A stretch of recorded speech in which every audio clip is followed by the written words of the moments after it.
Мамлекеттик кызматкерлер кыргыз тилинен жат жазуу жазышты. Бул мамлекеттик тилде сабаттуу жана сапаттуу жазуу, улуттун нукура касиети катары кыргыз тилинин кадыр баркын өстүрүү максатында сабаттуу жазуу өнөктүгүнүн алкагында ишке ашты. Жалал Абад облусу боюнча бул өнөктүккө 300-гө жакын мамлекеттик жана муниципалдык кызматкерлер катышты.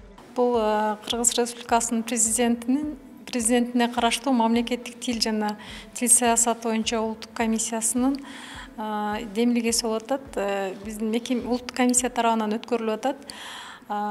Ноябрь, декабрь айларында Ош, Жалал Абад анан Чүй облустарындагы мекеме ишканалардагы мамлекеттик жана муниципалдык кызматкерлер жат жаздыруу иштери жүрүп жатат.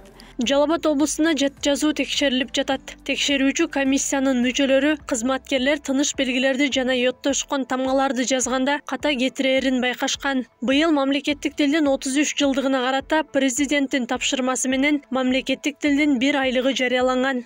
Ким болбосун, кайсыл чөйрөдө иштебесин, өзүнүн сабаттуулугуна дайыма көңүл буруш керек да. Бул үзгүлтүксүз өзүнө көңүл бура турган иштердин бири болуп эсептелет да. Анан азыркы учурда жазуу иштерин текшерген учурда көпчүлүк каталар орфографиялык эрежелер боюнча көп кетип атат.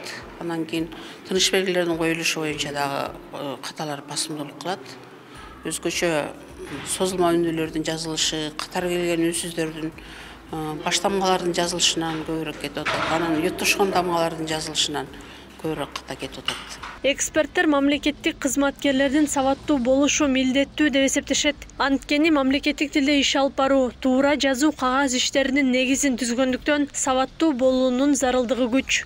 Сөзсүз түрдө өзүнүн жазуусун эмес, өзүнүн оюн биринчиден кыска нуска так айта билиш керек. Экинчиден өзүнүн оюн аудиторияга, элге, журтка жазуу түрүндө дагы, стилдик жагынан дагы, орфографиялык, пунктуациялык жагынан дагы туура, сабаттуу, так жеткирип бериши бул зарыл жана шарт деп эсептейм. Сабаттуу жазуу өнөктүгү өлкө аймагы боюнча өткөрүлгөн. Анын жыйынтыгы жакынкы күндөрү чыгарылып, Мамтил KG сайтында жарыяланат. Ал эми өнөктүктөн жакшы жыйынтык көрсөтө албагандарга 3 айлык мөөнөт берилип, кайра жазууга мүмкүнчүлүк түзүлөт. Акылай Карабаева, Замирбек Тойчубаев, Регион.